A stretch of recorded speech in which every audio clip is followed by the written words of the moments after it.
Oke, assalamualaikum warahmatullahi wabarakatuh. Wargi-wargi Pinanjung Channel di mana saja berada, kembali lagi bertemu. Saat ini saya ada di daerah Desa Sakambang, Ya. Kampung Cisair. Kampung Cisair, tepatnya di daerah Pesantren Cipulus. Ya. Nah, ini saya bersama dengan Kang Mamat. Ya. Sebagai warga asli orang sini, ya. Dan kebetulan saya juga ditemani dengan hamba Allah yang sangat istimewa, subhanallah. Beliau adalah alumnus daripada Pesantren Cipulus 6 tahun ya Ustaz, 6 tahun Kirangnya. Nah, kirang. Tapi sekarang masih aktif di Pesantren Cipulus, termasuk tim penulis buku Abah Cipulus. Susah saya untuk bertemu dengan beliau karena memang kebetulan sedang sibuk menyusun tesis. Mudah-mudahan cepat selesai ya. Amin. Dan mudah-mudahan cepat menjadi atau meraih S2-nya. Subhanallah, alhamdulillah.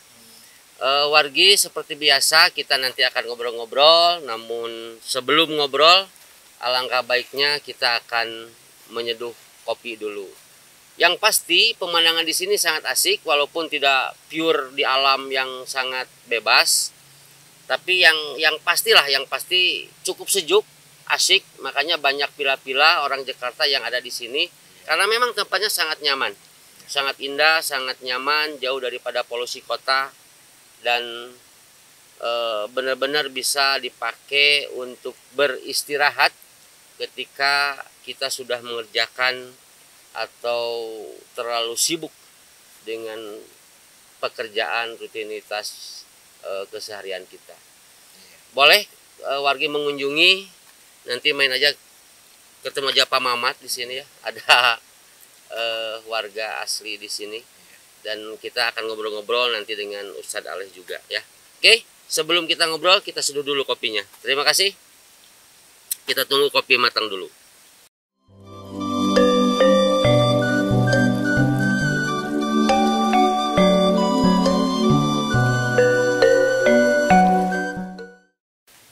Oke, wargi, kita minum dulu kopinya karena judul kopi di alam. Kalau kita tidak ngopi tidak asik. Dan yang pasti kita coba benar-benar wanginya masih asli kopi, original kopi, dan tidak terkontaminasi dengan polusi kota yang nakal dan wangi parfum yang binal gitu yang pasti. Ayo Pak, diminum dulu kopinya. Dilihat Pak. Pak. Kebetulan nih daerah dingin. Daerah dingin, Ya, enak wajib makan kopi asik. Iya.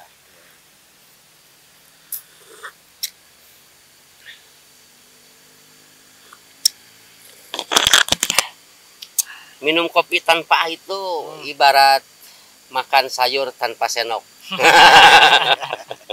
Ibarat nguah tanpa sendok. Ibarat nguah tanpa senok.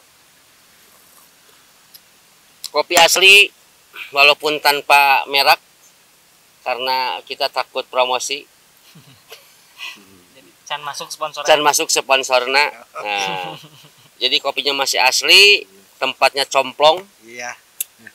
Complong itu adalah tempat kopi zaman dulu ya, tempat minum zaman dulu. Iya. Jadi ini termasuk barang langka.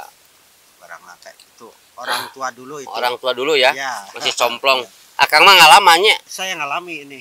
pakai Complong. Iya. Piring buat makan, terus kopi buat minum kayak gini nih. Waktunya tempatnya. Iya, tempatnya kayak gini. Mohon. Piring seng. Nya, Piring seng. piring seng namanya teh. Piring seng. Muknya Pak. Ya, Muk nu ageng nya. Kalau Nu borelang teh geuning ya. Kalau sekarang kan kebanyakan plastik kayak plastik gitu. ya gitu. Padahal mah lebih enak pakai ini, Iya. selalu hangat. Iya, gitu. panci gitu namanya. Cangkir. Cangkir. Wargi, karena judulnya tadi kita ada di daerah karena kalau ngopi tanpa ngobrol kan kurang bagus, kurang asik, bukan kurang Iya, bagus, kurang asik. Jadi kopi itu biasanya menemani kita ngobrol ya, Iya, iya. gitu. Wargi, kan tadi kita sudah ngobrol nih, sudah ngomong di Mukodimah bahwa kita sedang ada di daerah Pesantren Cipulus. Nah, ini adalah salah satu alumninya. Kang Ale, Kang Ustad, kira-kira tahun berapa? Katanya kan pesantren Cipulus ini pesantren termasuk pesantren tertua ya di Kabupaten Purwakarta. Kira-kira tahun berapa? Jadi Cipulus itu berdiri yang sekitar tahun 1840. 1840. Jadi sudah 1 abad lebih yang Subhanallah. 1840. Pendirinya Pendirinya pertama ada, gitu. ya pendiri pertamanya namanya tuh Ama Ahmed yang atau Ama Kiai Ahmed. Haji Ahmad bin Kiai Nurkoyim.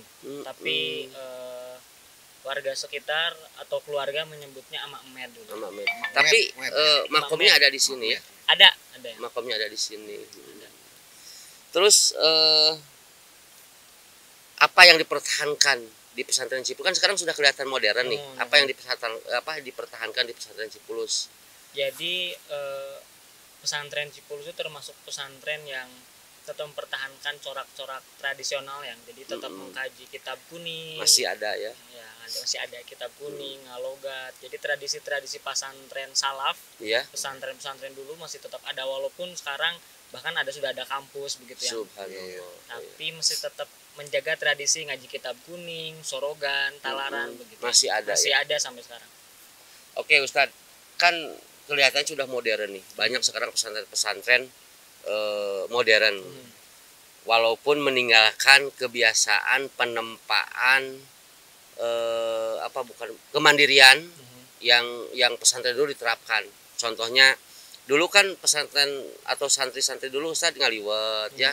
Terus makan seadanya dan sebagainya. Kalau sekarang kan nyuci sendiri kan dulu gitu. Iya. Nah, kalau sekarang kan nyuci udah Ada yang nyuci. Nasi makan juga sudah ada yang masak. Nah, apakah di pesantren Cipulus masih dipertahankan tentang itu? Jadi sebagian besar memang karena sekarang jumlahnya sudah sangat banyak yang sudah jangan-jangan mendekati hampir 6.000 yang Sekarang santrinya itu subhanallah. jumlahnya itu hampir 3 desa Bogor Jaya yang karena banyak. Kalau masih masak mungkin juga tidak memungkinkan ya. Iya.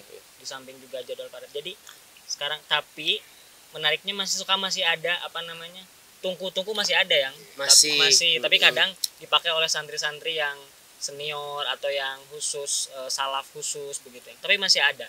Tapi tentu sebagian besar sudah yang tadi kata yang sudah dimasakin karena mungkin saking banyaknya santri sekarang kalau masak mungkin sudah tidak memungkinkan begitu ya. Oke, itu 6.000 itu dari tingkatan SMP gitu kan sekarang SD udah ya? ada SD. Tingkatan SD. Jadi sekolahnya itu sekarang udah ada SD, SMP, SMA, bahkan SMA, perguruan tinggi ya. Subhanallah. Itu dari mana saja santrinya kira-kira, Ustaz? Macam-macam yang bahkan luar Pulau Jawa pun ada. Pesantren di sini. Ya, pesantren dulu zaman Ale masih ngobong bahkan dari Papua yang ada. Ya. Dari Riau gitu. Jadi yang luar Jawa juga banyak. Ustadz, kan ketika dari Mama Ahmed, pengerasa Mama Ahmed, itu ke siapa? Apa langsung ke Abah Cipulus atau ada penyela dulu? Ya, gitu? ada beberapa pergantian ya. Ada pergantian dari Ama Ahmed. Tapi ada cerita menarik dulu yang. Gimana?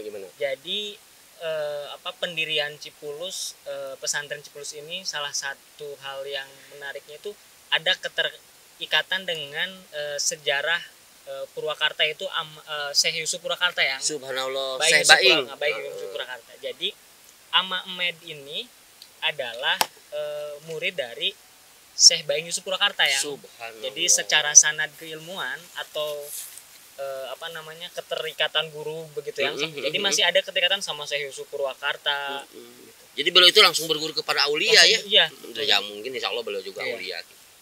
Jadi cerita menariknya itu bahkan ada cerita menariknya yang ada yang dari Banten pengen mondok ke Purwakarta ke Syekh Yusuf karena Syekh Yusuf juga ulama besar waktu itu terkenal. Bahkan Syekh Nawawi Al-Bantani pengarang hampir ratusan kitab itu berguru ke Syekh Yusuf. Subhanallah. Nah ada murid yang mau berguru ke Syekh Yusuf tapi kebetulan waktu itu Syekh Yusuf sudah meninggal yang mungkin dulu meninggal tete di beja-beja yang jadi nurek ngobongnya angkatnya begitu ya karena tidak seviral sekarang tidak diibarkan di medsos begitu ya.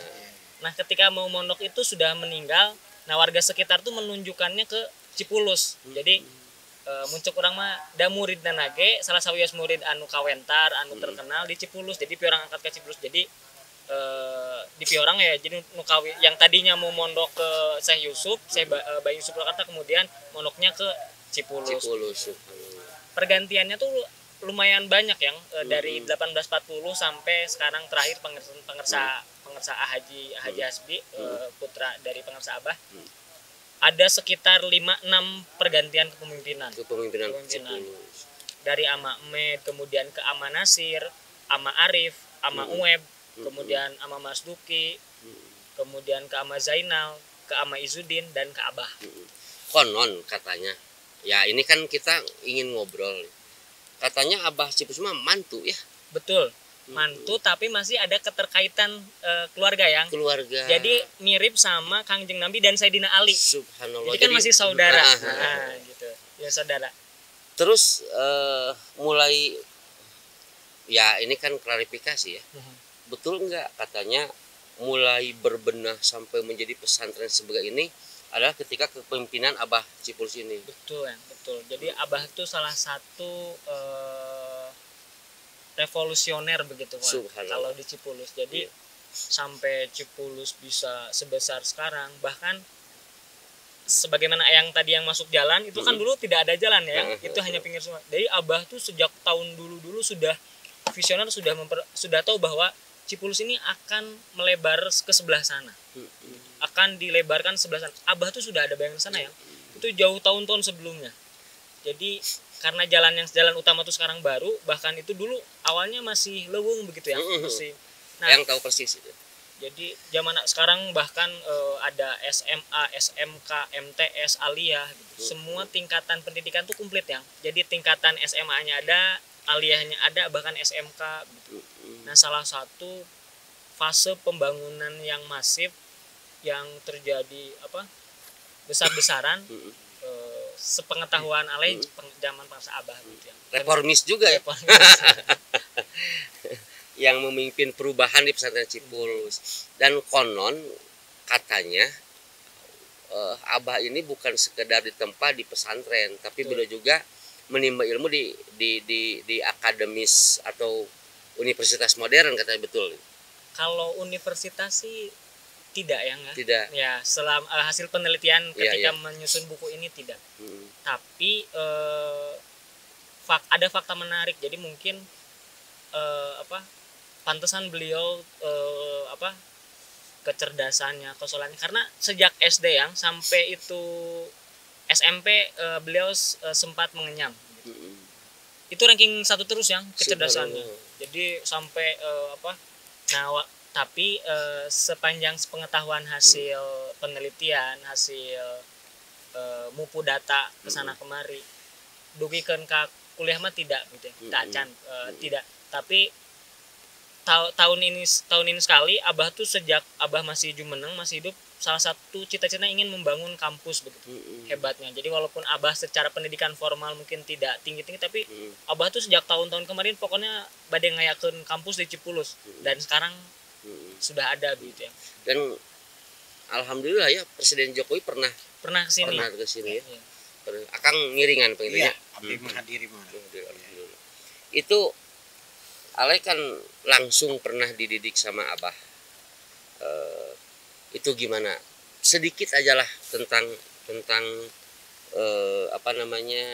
karakter, terus bagaimana cara mengajar Abah, terus bagaimana penyampaian Abah penyampaian ilmunya kepada santri-santrinya, itu gimana? Kesan lah. Ya. Jadi Abah itu salah satu tipe ajengan dulu yang tapi tadi reformis. Jadi ini yang kemudian agak hilang sekarang ya. Jadi konon dulu tuh waktu sebelum mondok ke Cipulus, orang-orang tuh ketika zaman Ama Sempur itu turun dari masjid, orang-orang tuh sudah pada bubar ternyata. Iya. Nah, saya ngalaman itu teh yang ku Abah. Jadi Abah itu sejak turun dari masjid sudah santri itu udah nggak ada yang. Jadi saking berharismanya Abah pertama itu.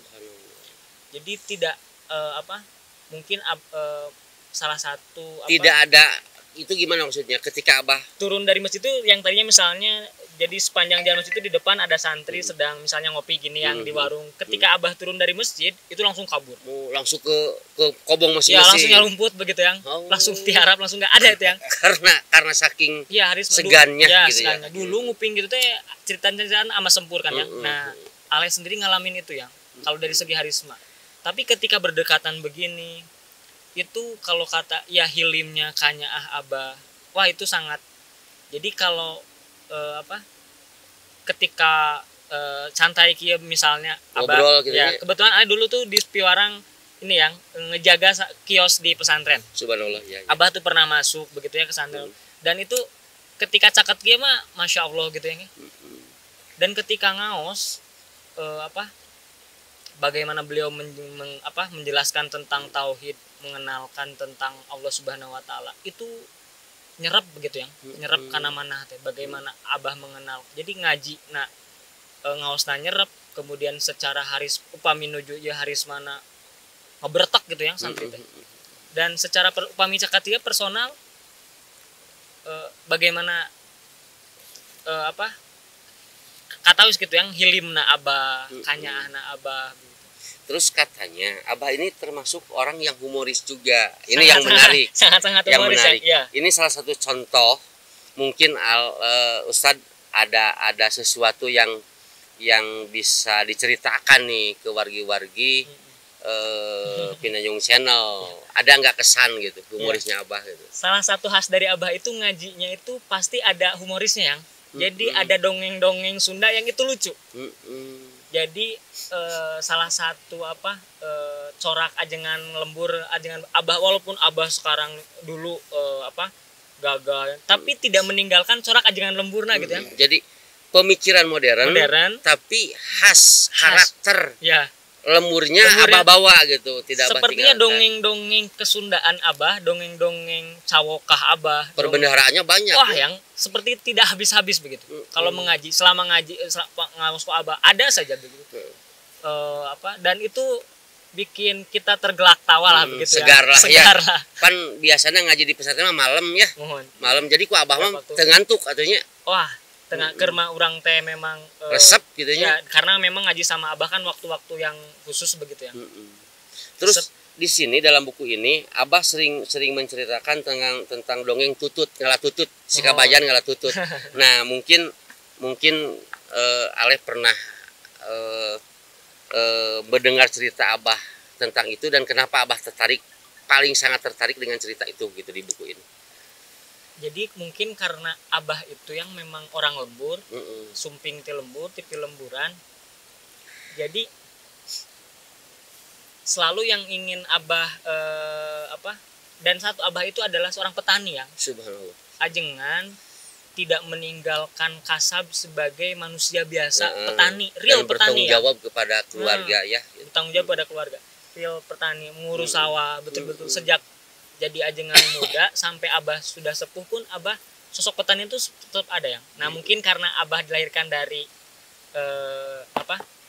dari keluarga dari jiwa petani itu, petani pengusaha, maka cita-cita itu yang cita-cita pesawahan tentang cawokah di sawah di lembur begitu yang itu yang selalu tidak lepas dari Abah. Jadi saya yang masih anak-anak masih muda begitu yang, tapi ngupingkeun heureuy orang tua ngartos dan itu gelak tawa tuh gitu yang. Terus katanya Abah ini motivator yang hebat juga buat santri-santrinya. Tuh betul nggak gitu?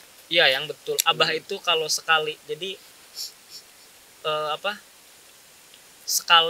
kalau misalnya sekali inilah kan di salah satu pesantren itu adalah ada bakti gitu yang kan.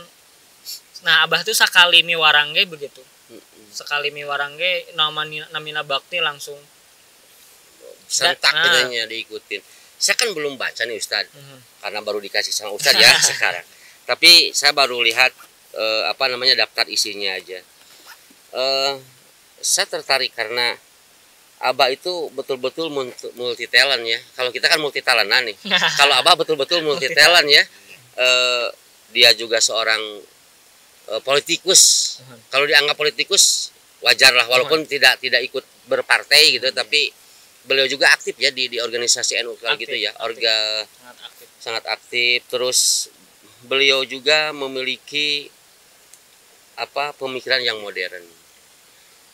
Dan yang paling menarik lagi, Abah ini ternyata juga seorang penyair, seorang pendendang nadom ya, mungkin yang penyair tanda kutip, bukan nyanyian, yang pasti adalah nadoman. Selawatan. Itu pernah nggak ada sebuah syair yang Ustadz kenal atau kenang gitu, yang berkesan gitu? Yang salah satu yang paling fenomenal itu yang syair yang ini, yang nadoman Aqwaid Iman. Itu yang sekarang di Pamundayan, di mana itu yang sekarang didendangkan anak-anak. Wujud kidambako muhalafatul lil hawadis. Oh, itu apa? Wajib wujud muhal Allah Adam. Subhanallah. Itu Abah yang, dan ketika di Pamundayan kan suka ada pengajian rutinan ibu-ibu yang sata acan ajengan nyarus teh kadang. Nah, itu adalah karangan Abah Cipulus. Bayangan, itu nadoman yang disarikan dari kitab tauhid, tapi Abah bisa kemudian mengemas itu menjadi nadoman yang gampang dicerna ya. Wajib wujud muhal Allah Adam. Itu yang, dan itu adalah gerbang bagaimana makrifat kita kepada Allah kan, bagaimana kita tentang tauhid. Itu yang salah satu yang saya juga bawa ke Bandung, yang saya ajarkan ke anak-anak di Bandung begitu. Itu salah satu yang paling fenomenal karena itu adalah nadoman yang menurut saya itu nadoman yang mengenalkan kita kepada Tuhan, kepada Allah begitu ya. Oke.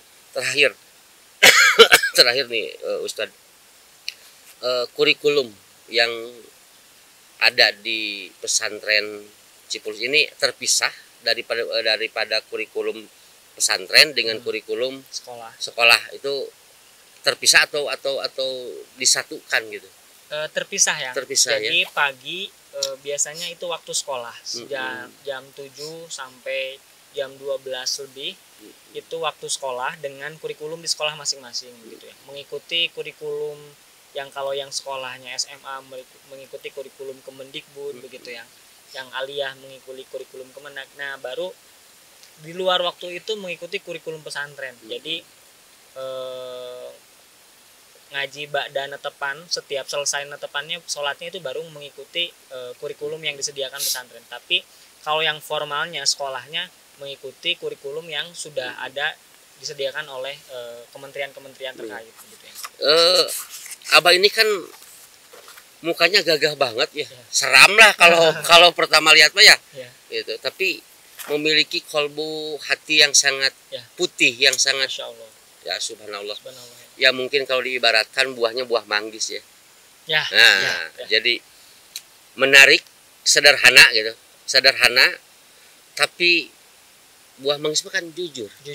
Ya kan? Jujur. Di dalamnya cupatnya 4, dalamnya juga 4. Gitu. Mungkin Abah kalau kita ibaratkan kita pembelajaran di alam seperti buah manggis, penampilan sederhana, berhati jujur, buahnya benar-benar berwarna putih, cerminan kejujurannya, dan rasanya benar-benar manis, memiliki nilai vitamin yang sangat bagus. Itu sosok Abah kalau kita ibaratkan atau belajar daripada alam di sekitar ini ya.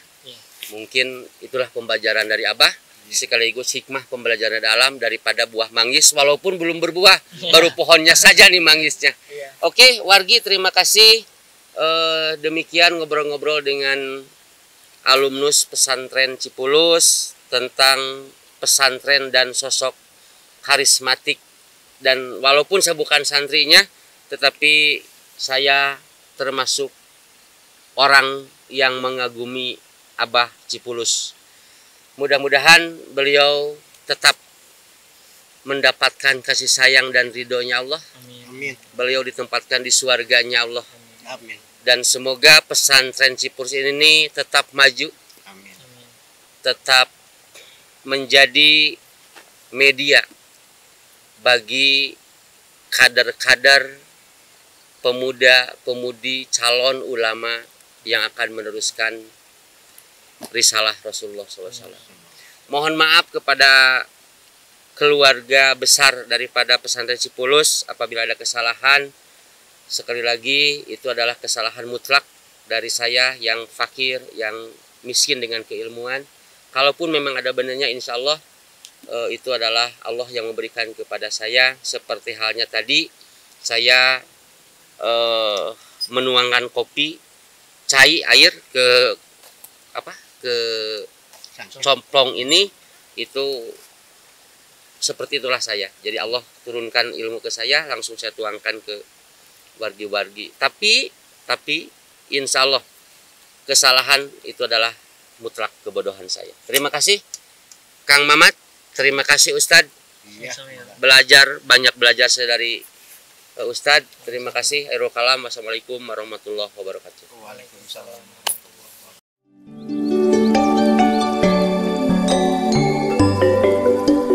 Thank you.